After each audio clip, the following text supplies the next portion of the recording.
Very good morning dear students. आज हम लोग डिस्कस करेंगे ट्रांसपोर्ट इन ह्यूमन बींग्स में ब्लड को। कल लास्ट लेक्चर में हम लोगों ने डिस्कस किया था कि ह्यूमन बींग्स में digested food, hormones, excretory product, metabolites, इन सब का ट्रांसपोर्ट होता है और इन सभी के ट्रांसपोर्टेशन में मेन मीडियम का रोल प्ले करता है ब्लड। हम लोगों ने ये भी डिस्कस किया था कि ब्लड के दो मेजर कंपोनेंट हुए। पहला प्लाज्मा जो कि एक लिक्विड पोर्शन है, दूसरा था फॉर्म्ड एलिमेंट।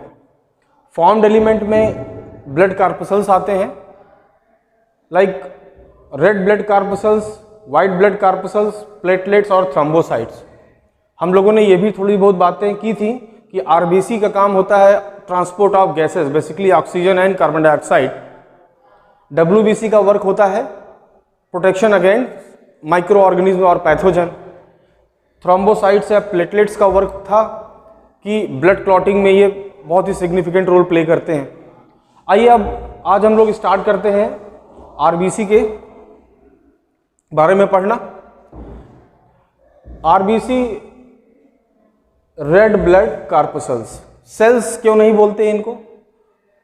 इसका एक रीजन ये है कि इसमें सेल ऑर्गेनेल्स नहीं होते हैं, और क्यों नहीं होते हैं इसका भी रीजन मैं अभी बाद में डिस्कस करूंगा।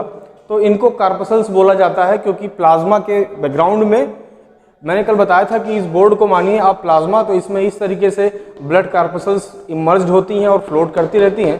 दैट्स वाई इनको हम कार्पसल्स बोल देते हैं। चलिए, कुछ पैरामीटर मैंने यहाँ पर लिख रखे हैं, ये बहुत ज़रूरी है समझना इनको पहले। RBC is also known as erythrocytes. Erythro का मतलब होता है red colour, ruby red colour, और साइट का मतलब होता है सेल। तो ऐसा क्यों कहते हैं? क्योंकि आरबीसी के अंदर एक प्रोटीन प्रेजेंट होती है जिसको हम हीमोग्लोबिन बोलते हैं, और उसका रेड कलर होता है। That's why it is also known as erythrocytes. दूसरा क्वेश्चन ये राइज होता है कि भाई ये इरिथ्रोसाइट्स का फॉर्मेशन कहाँ होता है, प्रोडक्शन कहाँ होता है? तो red bone marrow. Red bone marrow का मतलब ये जो बोन्स, लॉन्ग बोन्स होती हैं, इनके बीच में ये इस तरह से एक मटेरियल प्रेजेंट होता है जिसको आप रेड बोन मैरो बोलते हैं, और इसी में हमारी जो ब्लड सेल्स होती हैं बेसिकली यहीं पर उनका प्रोडक्शन होता है। तो दूसरी बात यहाँ पर ये आई कि रेड बोन मैरो में आरबीसी का प्रोडक्शन होता है। शेप की बात करें तो ये बाई कॉन्केव शेप होता है इसका। अगर मैं बात करूं लाइक दिस, दोनों तरफ से उठा हुआ। अब यहाँ पर 2D में हम सही से डायग्राम तो नहीं बना पाएंगे, लेकिन आप समझिए, इसको विजुलाइज करिए कि बाई कॉन्केव स्ट्रक्चर होता है, दोनों तरफ से उठा हुआ। और बाई कॉन्केव स्ट्रक्चर से का फायदा क्या होता है? बाई कॉन्केव स्ट्रक्चर से इसका फायदा ये है कि अगर इस तरह से कोई शेप है तो इसको सरफेस एरिया ज़्यादा मिल जाएगा, इसका सरफेस एरिया ज़्यादा होगा। जैसे मान लीजिए ये एक स्फेरिकल शेप है, किसी चीज़ को यहाँ पर अगर ट्रेवल करना हुआ तो इतना ट्रेवल करना हुआ, अगर यहाँ पे ट्रेवल करना हुआ तो पहले आप यहाँ तक जाएंगे, फिर यहाँ तक जाएंगे, फिर ऐसे ऐसे, तो दोनों में सरफेस एरिया ज़्यादा कहाँ पर नज़र आ रहा है आपको? इस शेप में। तो एक बेनिफिट ये है यहाँ पर कि इसका सरफेस एरिया ज़्यादा होता है रिलेटिव टू देयर वॉल्यूम। तो उसके वॉल्यूम के कंपैरेटिवली जो आरबीसी का सरफेस एरिया होता है वो ज़्यादा होता है। इन सब का बहुत ही इंपॉर्टेंस अभी हम सब समझेंगे एक एक करके। मेन फंक्शन है ट्रांसपोर्ट ऑफ ऑक्सीजन। ऑक्सीजन ही नहीं, कार्बन डाइऑक्साइड को भी ट्रांसपोर्ट करते हैं, लेकिन बेसिकली हम बात करेंगे यहाँ पर मेन ट्रांसपोर्ट किसका होता है? ऑक्सीजन का, ज़्यादा प्रोपोर्शन में। नेक्स्ट पॉइंट यहाँ पर मैंने लिखा है कि nucleus is absent. Nucleus is absent. RBC में न्यूक्लियस नहीं होता है। आइए इसको समझते हैं। देखिए, जब ये मैंने आपको बताया था कि ये बोन मैरो है, लॉन्ग बोन में प्रेजेंट ये जो मटेरियल प्रेजेंट है, इसको आपने अभी समझा कि ये रेड बोन मैरो है। यहाँ पर आरबीसी का प्रोडक्शन होता है। आरबीसी का प्रोडक्शन देखिए, अगर ब्लड का फॉर्मेशन हो रहा है तो इसको हम लोग पोएसिस बोल देंगे। हीमोपोएसिस का मतलब फॉर्मेशन ऑफ ब्लड। सिमिलरली अगर एरिथ्रोसाइट का प्रोडक्शन हो रहा है तो हम इसको बोल सकते हैं कि इतने पोर्शन में एरिथ्रोपोएसिस हो रही है। एरिथ्रोपोएसिस का मतलब हुआ फॉर्मेशन ऑफ आरबीसी। अच्छा, हम लोगों ने स्टार्ट क्या किया था यहाँ पर कि भाई न्यूक्लियस नहीं है, इसको क्या समझना है हमें। जब ये आरबीसी बन रही होती है, बनने के बाद ये मैच्योर भी होती है, तो मैच्योर भी यही होती है आरबीसी रेड बोन मैरो में। तो जब ये एम्ब्रियोनिक स्टेज में बन रही होती है आरबीसी, तो उसके पास न्यूक्लियस होता है। ऐसे ये मान लीजिए शेप हमने बनाया, इसके पास ये न्यूक्लियस प्रेजेंट होता है। लेकिन जैसे ये मैच्योर हो जाती है, आरबीसी की सेल मैच्योर हो जाती है, एट मैच्योरिटी न्यूक्लियस जो होता है इसका डिसअपीयर हो जाता है, यहाँ से गायब हो जाता है। तो आपको आरबीसी का शेप जो नज़र आएगा, एक न्यूक्लियस के प्रेजेंट रहने की एक हल्की सी एक डार्क शेड नज़र आएगा यहाँ पर, कि ये पता चलेगा कि यहाँ पर पहले कुछ था, लेकिन ये डिसअपीयर्ड न्यूक्लियस है। तो कंडीशन यहाँ पर ये होती है कि अगर किसी सेल में शुरुआती दौर में न्यूक्लियस प्रेजेंट था और बाद में अब्सेंट हो गया, तो ऐसी कंडीशन को हम बोलते हैं इन्यूक्लिएटेड।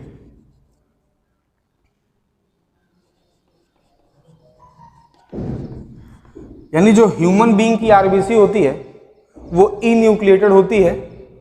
अगर आप जनरली बोलोगे तो आप बोलोगे कि इसमें न्यूक्लियस अब्सेंट होता है, लेकिन इसको हम सही टर्म में इन्यूक्लिएटेड बोलेंगे, क्योंकि एम्ब्रियोनिक स्टेज में रहती है, न्यूक्लियस रहता है, लेकिन बाद में डिसअपीयर हो जाता है एट मैच्योरिटी। तो enucleated RBC is present in human beings. जितने भी मैमल्स होते हैं सबके अंदर आरबीसी के न्यूक्लियस नहीं होता है, एक्सेप्ट कैमल एंड लामा। ये दो एनिमल हैं, ये दो मैमल्स हैं जिनके आरबीसी में न्यूक्लियस मैच्योरिटी पर भी प्रेजेंट रहता है। अमूमन सभी मैमल्स में न्यूक्लियस अब्सेंट होता है आरबीसी के अंदर। ओके, अब इसका रीजन भी है कि क्यों भाई न्यूक्लियस मैच्योरिटी पर क्यों डिसअपीयर हो जाता है। तो आइए हम बात कर लेते हैं ऐसा क्यों होता है। अभी कुछ देर पहले हम लोगों ने डिस्कस किया था कि इसका बाइकॉन्केव शेप इसको ह्यूज सरफेस एरिया प्रोवाइड करता है कंपैरेटिवली इट्स वॉल्यूम, है ना। चलिए अब इस चीज़ को हम डिस्कस कर लेते हैं कि ये जो आरबीसी है, चलिए हम एक आरबीसी यहाँ पर ड्रॉ कर रहे हैं आपको समझने के लिए केवल। मान लेते हैं ये आरबीसी है। इस आरबीसी के अंदर एक प्रोटीन प्रेजेंट होती है जिसको हम बोलते हैं हीमोग्लोबिन। क्या बोलते हैं? हीमोग्लोबिन एक प्रोटीन प्रेजेंट होती है, और इसी हीमोग्लोबिन का बेसिक काम होता है। अब मैं हीमोग्लोबिन को HB से रिलेट करूंगा, आप समझ जाएगा हीमोग्लोबिन की बात हो रही है, HB फॉर हीमोग्लोबिन। हीमोग्लोबिन की एफिनिटी ऑक्सीजन और कार्बन डाइऑक्साइड के साथ बहुत ज्यादा होती है। एफिनिटी मतलब बाइंड करने की क्षमता, कैपेबिलिटी। तो अभी आपने पढ़ा था कि आरबीसी का काम क्या है? ट्रांसपोर्ट ऑफ ऑक्सीजन रिस्पिरेशन के दौरान।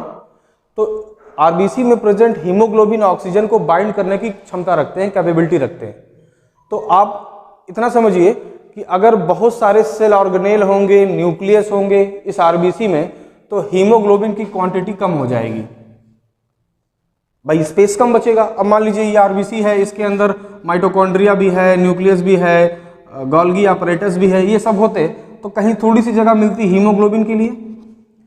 अगर हम सब कुछ यहाँ पे निकाल दें तो आपके पास अब ज़्यादा एरिया बचा और ज़्यादा अमाउंट ऑफ हीमोग्लोबिन प्रेजेंट रह सकती है, ऑक्युपाई हो सकती है। तो in order to increase the amount of haemoglobin at maturity the nucleus disappear, some cell organelle like mitochondria ये भी एब्सेंट हो जाती है। तो कहने का मतलब है कि आरबीसी के अंदर कोई सेल ऑर्गेनेल नहीं होता है, बस एक बहुत इंपॉर्टेंट पिगमेंट होता है, प्रोटीन होती है जिसको हम बोलते हैं हीमोग्लोबिन, और ये रूबी रेड कलर का होता है जिसके पास एफिनिटी होती है ऑक्सीजन को बाइंड करने की। ठीक है, तो आप एक क्वेश्चन यहाँ पर ये आया भाई, एक बढ़िया आपको रीजन समझ में आ गया होगा कि आरबीसी के अंदर क्यों नहीं होते हैं सेल ऑर्गेनेल और क्यों नहीं होता है न्यूक्लियस एट मैच्योरिटी। तो आप सिंपली आप एक आंसर दे सकते हो कि to maximise the amount of haemoglobin within the RBC, nucleus और माइटोकॉन्ड्रिया एब्सेंट होती है, क्योंकि जितना ज़्यादा हीमोग्लोबिन होगा ऑक्सीजन का ट्रांसपोर्टेशन भी उतना ही ज़्यादा होगा। आइए अब बात कर लेते हैं, न्यूक्लियस की बात हो गई, अब माइटोकॉन्ड्रिया की बात हो गई। इसके अंदर जो हीमोग्लोबिन प्रेजेंट होता है एक प्रोटीन है, और हीमोग्लोबिन का अमाउंट मेल्स और फीमेल्स में वेरी करता है। यहाँ पर मैंने कुछ डेटा लिख रखे हैं, इसको आपको याद कर लेना है कि मेल के अंदर 13 to 18 ग्राम हीमोग्लोबिन प्रेजेंट होता है पर 100 ml ऑफ ब्लड सैंपल। अगर 100 ml आप ब्लड लेते हैं तो मेल के अंदर आपको 13 to 18 ग्राम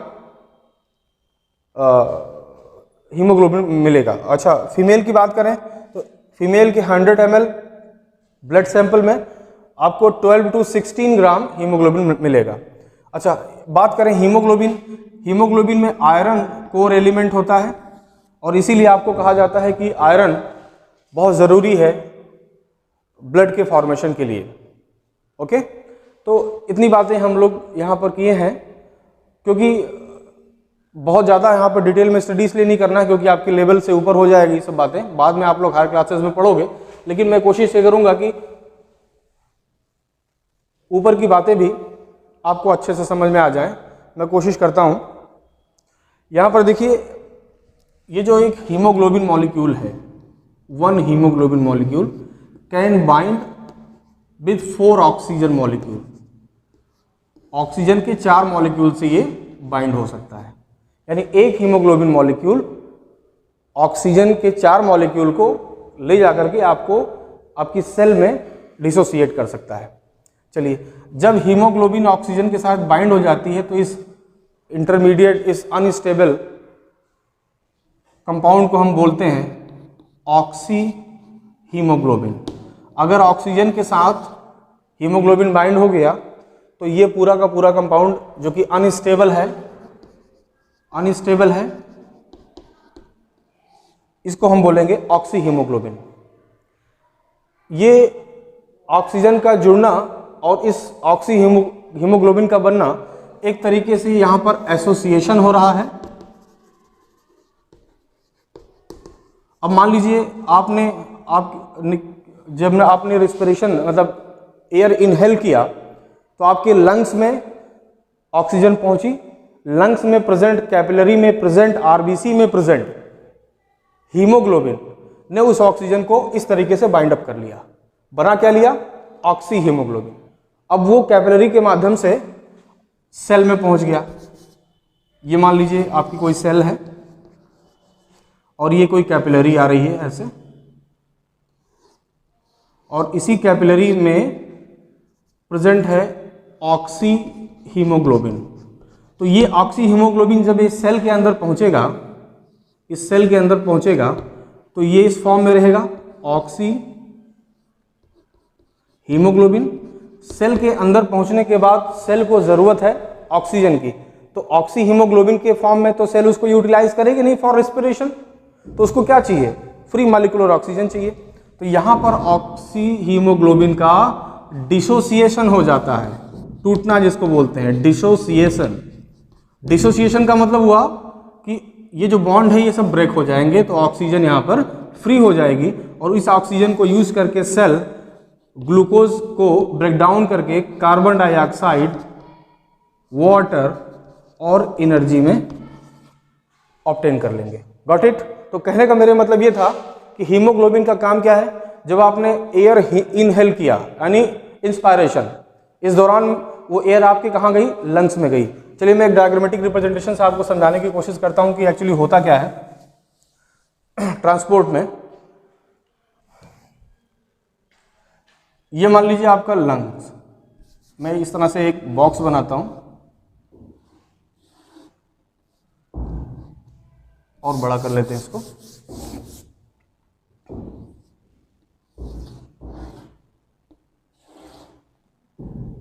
ये लंग्स है।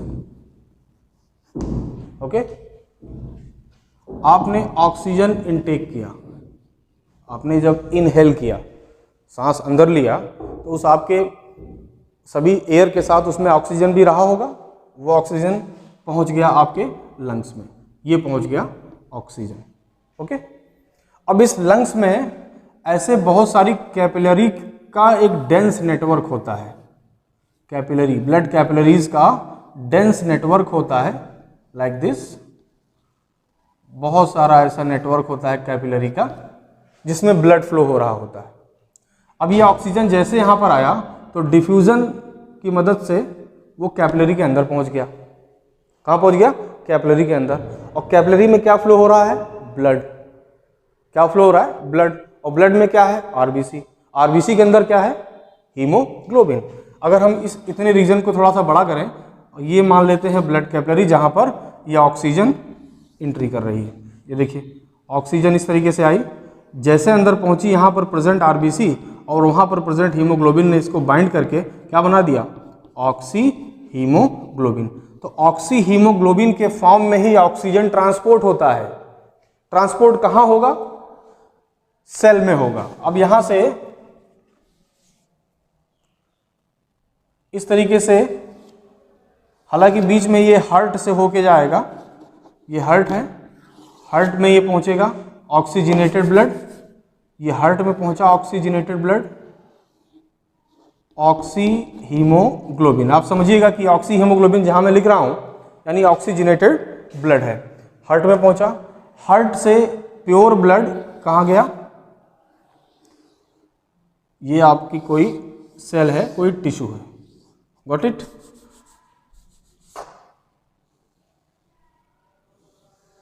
ये कोई आपकी सेल है।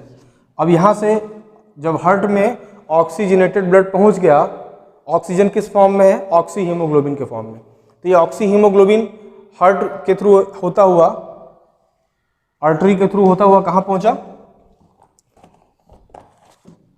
यहाँ पर आप ऐसे लिख सकते हैं समझने के लिए, ऑक्सी हीमोग्लोबिन यूं आ रहा है इस तरीके से। सेल में जैसे ही पहुँचा ये ऑक्सी हीमोग्लोबिन, इस ऑक्सीजन को करना क्या है? सेल क्या करेगी ऑक्सीजन को लेकर के? ऑक्सीडेटिव ब्रेकडाउन ऑफ ग्लूकोज करना है ना इसको। तो यहाँ पर ये ऑक्सी हीमोग्लोबिन तुरंत डिसोसिएट हो जाएगी, हीमोग्लोबिन अलग हो जाएगा, ऑक्सीजन अलग हो जाएगा और इसी ऑक्सीजन को यूज कर लिया जाएगा ग्लूकोज के ब्रेकडाउन में। ये देखिए ग्लूकोज टूट जाएगा कार्बन डाइऑक्साइड, वाटर और एनर्जी में, और यही तो है रिस्पिरेशन। तो रिस्पिरेशन के लिए ऑक्सीजन की ज़रूरत है और ऑक्सीजन को पहुंचा कौन रहा है? ऑक्सी हीमोग्लोबिन के फॉर्म में ऑक्सीजन आ रहा है, यानी आरबीसी। बेसिकली आरबीसी ने क्या काम किया? ट्रांसपोर्ट ऑफ ऑक्सीजन के लिए काम किया। तो मुझे आपको ये बताना था कि यह अनस्टेबल क्यों है ऑक्सी हीमोग्लोबिन, क्योंकि उसको सेल के अंदर जा करके डिसोसिएट होना है और सेल को मॉलिक्यूलर ऑक्सीजन देना है, जिससे सेल उस ऑक्सीजन को यूज करके अपने अंदर प्रेजेंट ग्लूकोज का ब्रेकडाउन करे कार्बन डाइऑक्साइड, वाटर और एनर्जी में, और अपनी लाइफ प्रोसेस जो उसकी मेटाबॉलिक एक्टिविटी है वो परफॉर्म कराए। चलिए ये बात तो हो गई। अब एक चीज़ यहाँ पर और है, ये जो CO2 निकली है ना, आपको मैंने बताया एक मॉलिक्यूल ऑफ ग्लूकोज के ब्रेकडाउन में। और बड़ा कर दूं अगर आपको ना समझ में आ रहा हो, ये हमने बना दिया एक सेल। ओके, तो आपने देखा कि ऑक्सी हीमोग्लोबिन यहाँ पर आई और तुरंत यहाँ पर हीमोग्लोबिन अलग हो गया, ऑक्सीजन अलग हो गया। ठीक है, फिर यहाँ सेल के अंदर प्रेजेंट जो ग्लूकोज है, इस ग्लूकोज को ब्रेकडाउन करने के लिए इसी ऑक्सीजन का यूज किया जाएगा। अब इस सेल ने रिस्पिरेशन के थ्रू ब्रेकडाउन किया ग्लूकोज का, कार्बन डाइऑक्साइड बना, वाटर बना और एनर्जी लिबरेट हुई, और इस एनर्जी को ये अपनी मेटाबॉलिक एक्टिविटी में यूटिलाइज करेंगे। राइट, देखिए दोस्तों, हमने क्या बात करी यहाँ पर कि हार्ट से ऑक्सीजनेटेड ब्लड ऑक्सी हीमोग्लोबिन के फॉर्म में सेल के अंदर आया। सेल के अंदर पहुंचकर यह ऑक्सी हीमोग्लोबिन डिसोसिएट हो गया, हीमोग्लोबिन अलग, ऑक्सीजन अलग। अब इस ऑक्सीजन को यूज करके सेल के अंदर प्रेजेंट ग्लूकोज का ऑक्सीडेटिव ब्रेकडाउन किया जाएगा, ऑक्सीजन के प्रेजेंस में ब्रेकडाउन किया जाएगा, कार्बन डाइऑक्साइड, वाटर और एनर्जी, और इसी एनर्जी को यूटिलाइज कर लेंगे ये सेल्स अपनी मेटाबॉलिक एक्टिविटी के लिए। अच्छा, फिर यहाँ पर बात आ रही है कि एक ग्लूकोज मॉलिक्यूल में इस तरह से हो रहा है, कई सारे बहुत सारे ग्लूकोज मॉलिक्यूल का ब्रेकडाउन होगा, तो अमाउंट या कंसंट्रेशन ऑफ कार्बन डाइऑक्साइड भी यहाँ पर ज़्यादा हो जाएगी इस सेल में। तो यहाँ पर जो प्रेजेंट कैपिलरी है या इस सेल से जो वेन्स निकल रही हैं इस तरीके से, यहाँ पर प्रेजेंट आरबीसी में प्रेजेंट CO2 हीमोग्लोबिन इस कार्बन डाइऑक्साइड को ट्रैप कर लेगा इस तरीके से, कार्बोक्सी हीमोग्लोबिन, और इस फॉर्म में ले जाएगा कहाँ पर, लंग्स के अंदर। लंग्स में जैसे गई तो CO2 को दोबारा फिर एटमॉस्फेयर में छोड़ दिया जाएगा। तो यह कहानी यहाँ पर ये समझ में आई कि बेसिकली हमें पढ़ना क्या था, आरबीसी के फंक्शन की बात करनी थी। तो आरबीसी का फंक्शन है ट्रांसपोर्ट ऑफ गैस, और इस तरीके से ट्रांसपोर्टेशन होता है। दोबारा मैं रिकॉल कर देता हूँ आपको। RBC is also known as erythrocyte.